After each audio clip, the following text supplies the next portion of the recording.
বিজ্ঞাপন বিরতির পর আবু সবাইকে আমন্ত্রণ জানাচ্ছি তাজা চায়ের চুমুকে। অনুষ্ঠানের এই অংশে ঝটপট চলে যেতে চাই আমাদের পরের আয়োজনে, যে আয়োজনের নাম হচ্ছে প্রিয় মুখ। প্রিয় মুখ আয়োজনে আজ সাত সকালে আমাদের অতিথি হয়ে আমন্ত্রিত হয়ে এসেছেন তিনি খুব ভালো গান করেন।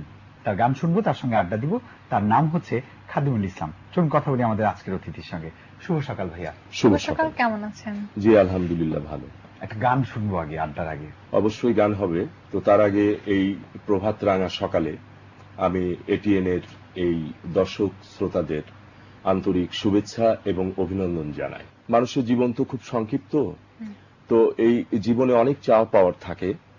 তো দেখা যায় যে কেউ কিছু পায়, কেউ পায় না। তাই কবি বলেছেন, আর আমি সেই গানটাই একটু সুরে গাওয়ার চেষ্টা করছি।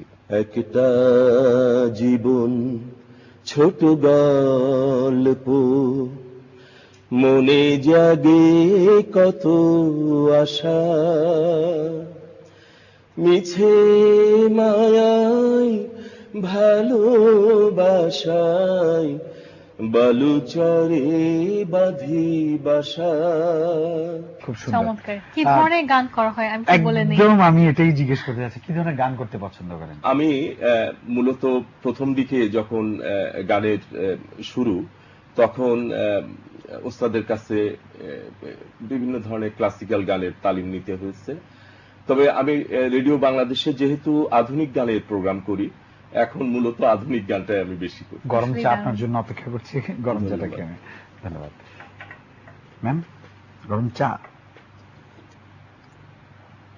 আপনার ব্যক্তি জীবনের ব্যাপারে আমার জানতে ইচ্ছে করছে।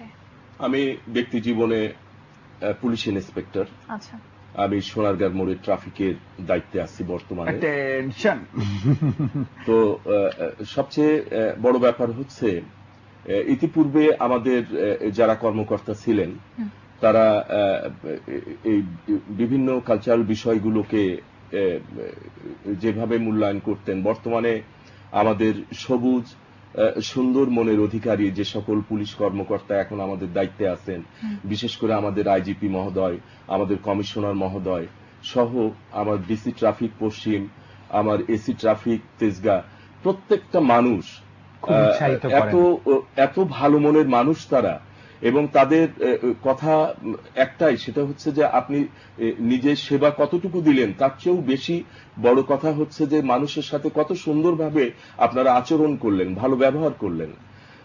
এবং তারা এই কালচারাল বিষয়গুলো খুব অনুপ্রাণিত করেন, যার ফলে আমার এটিএনে আসার সুযোগটা হয়েছে। আচ্ছা আচ্ছা আচ্ছা, দারুণ দারুণ। হ্যাঁ, মানে কাজে পেশাগত কাজ শেষ করে আবার এটিএন বাংলা আমাদের প্রোগ্রামে যে সকাল সকাল চলে এসেছেন, এটা একটা বিশাল ব্যাপার। আচ্ছা ভাইয়া, ফাইজা তো ব্যক্তি জীবনের ব্যাপার জেনে গেছে, তার আগে আমি একটু গানের জীবনে ফিরে যাই।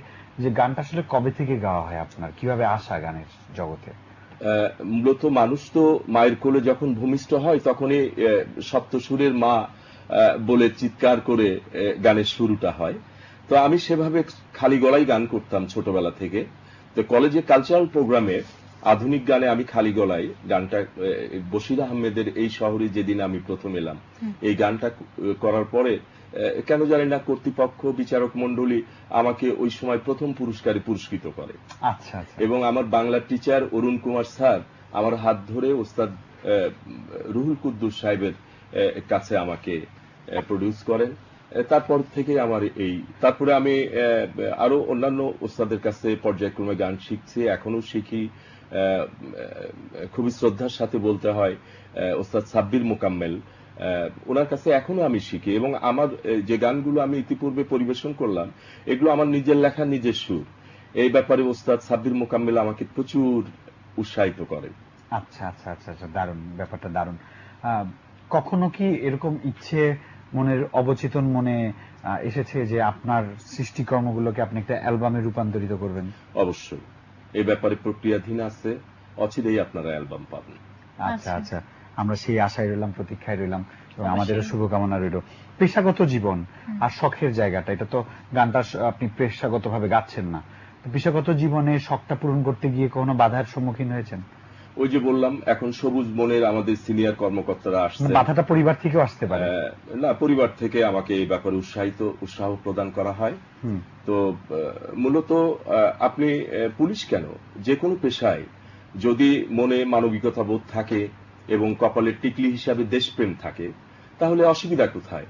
আমি তো যে সার্ভিসটা দিচ্ছি, হয়তো কায়িক পরিশ্রম আমার বেশি হচ্ছে, এখানে সিস্টেম ডেভেলপ সেভাবে এখনো করে নাই, কিন্তু এর ভিতর দিয়ে আমি যদি শুধু আমার চিন্তা চেতনায় এইটুকু রাখি যে যে মানুষগুলোকে আমি তাড়াতাড়ি তার গন্তব্যে পৌঁছাই দিতে পারছি, ওই শান্তিটা যদি আমি একটু পেয়ে যাই, তাহলে আমার তো ভালো লাগার বিষয়। এখানে তো আমার মনে হয় না যে এর জন্য কালচারাল সেক্টরে বা গান বাজনার জন্য কোনো অসুবিধা হওয়ার আর এই দিকগুলো না মানুষ খুব ইন্সপায়ার করে। জি, কখনো ফিল্মে প্লেব্যাক করতে ইচ্ছে করেছে? আমার এটা প্রচন্ড ইচ্ছে। আচ্ছা, আমি বিভিন্ন শিল্পী, বাংলাদেশের বরেণ্য শিল্পী যারা আছেন, আমি অনুষ্ঠানের থেকে তাদেরকে আন্তরিক অভিনন্দন এবং শ্রদ্ধা জানাই।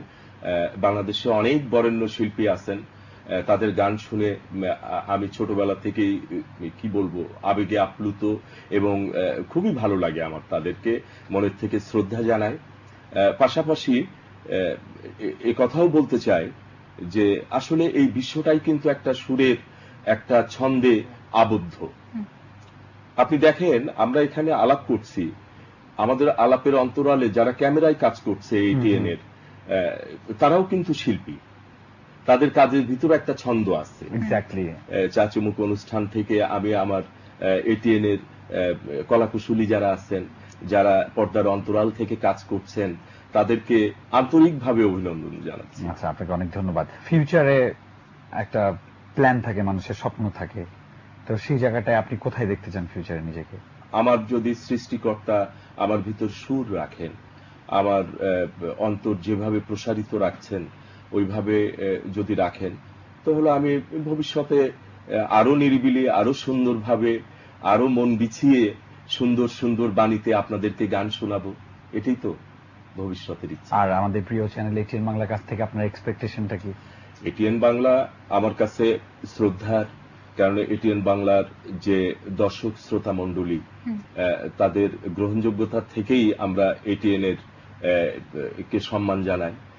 বিভিন্ন জাতির ক্রান্তি লগ্নে এটিএন বাংলা সাধারণ মানুষের পাশে যেভাবে গিয়ে দাঁড়ায়, এবং অন্যান্য চ্যানেলও এখন এ ব্যাপারে বাংলাদেশের মানুষ খুবই সচেতন। তারা এটিএন এর বিভিন্ন প্রোগ্রাম দেখেন, বিশেষ করে টক শো, আলোচনা অনুষ্ঠান সহ বিভিন্ন নিউজ, এবং আমি বলবো কালচারাল প্রোগ্রামগুলো বেশ সমৃদ্ধ এটিএন বাংলা।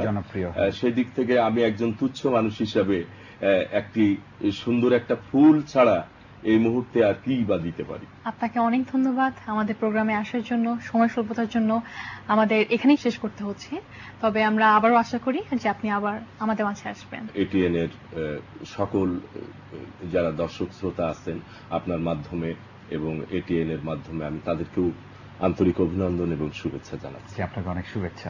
দর্শক, আজ এই পর্যন্তই, তবে আবারও দেখা হবে আগামীকাল। সে পর্যন্ত সবাই ভালো থাকুন এবং সুস্থ থাকুন। We have a great day. একটা গান শুনবো, গান শুনে বাড়ি যাব। আমি তো তোমারই আছি, থাকবো থাকবো চিরদিন, রেখো আমায় গো আপন করে হৃদয়েতে চিরদিন। আমি তো তোমারই আছি, থাকবো থাকবো চিরদিন।